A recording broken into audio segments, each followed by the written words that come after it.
The Desire of Ages. Preface. In the hearts of all mankind, of whatever race or station in life, there are inexpressible longings for something they do not now possess.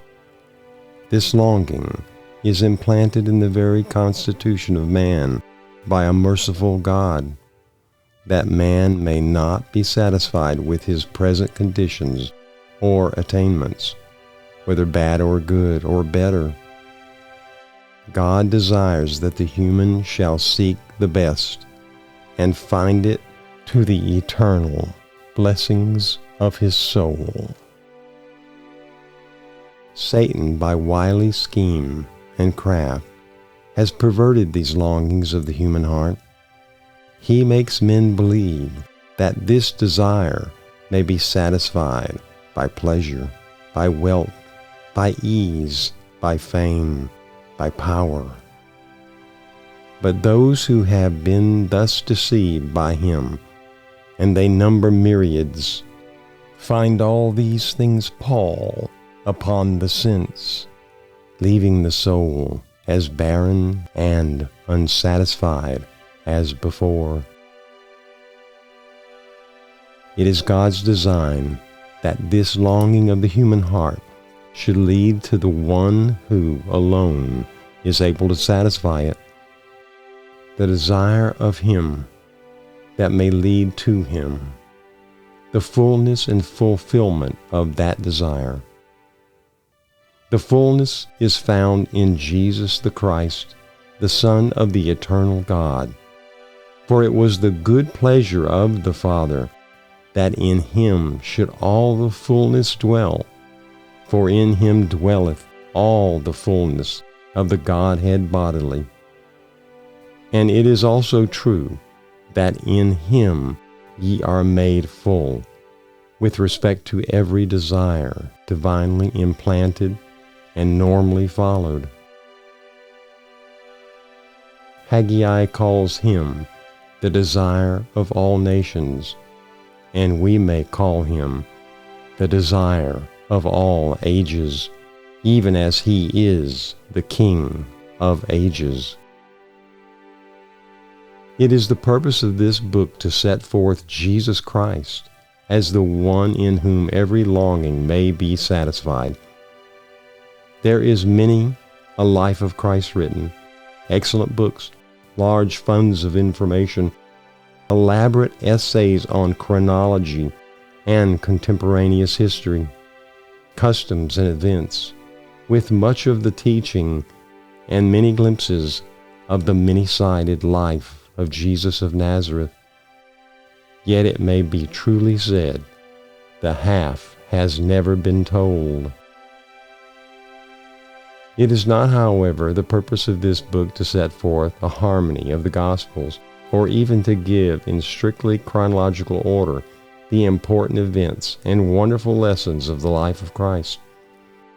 Its purpose is to present the love of God as revealed in his Son, the divine beauty of the life of Christ, of which all may partake, and not to satisfy the desire of the merely curious, nor the questionings of critics, but even as by the attraction of his own goodness and character, Jesus drew his disciples unto himself, and by his personal presence, by his sympathetic touch and feeling in all their infirmities and needs, and by his constant association, transformed their characters from the earthly to the heavenly, from the selfish to the sacrificing, from the small-hearted ignorance and prejudice to large-hearted knowledge and profound love for the souls of all nations and races.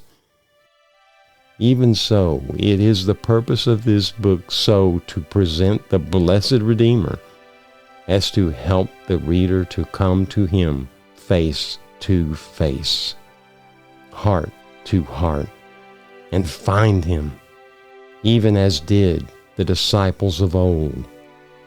Jesus, the mighty one, who saves to the utmost and transforms to his own divine image, all those who come unto God by him. Yet how impossible it is to reveal his life. It is like attempting to put upon canvas the living rainbow, into characters of black and white, the sweetest music. In the following pages, the author, a woman of large and deep and long experience in the things of God, has set forth new beauties from the life of Jesus. She has brought many new gems from the precious casket. She opens before the reader undreamed of riches from this infinite treasure house. New and glorious light flashes forth from many a familiar passage, the depth of which the reader supposed he had long before fathomed. To state it in brief, Jesus Christ is revealed as the fullness of the Godhead, the infinitely merciful Savior of sinners, the Son of righteousness, the merciful High Priest, the healer of all human maladies and diseases, the tender, compassionate friend, the constant, ever-present and helpful companion, the Prince of the house of David, the shield of his people, the Prince of Peace, the coming King, the everlasting Father, the culmination and fruition of the desires and hopes of all the ages.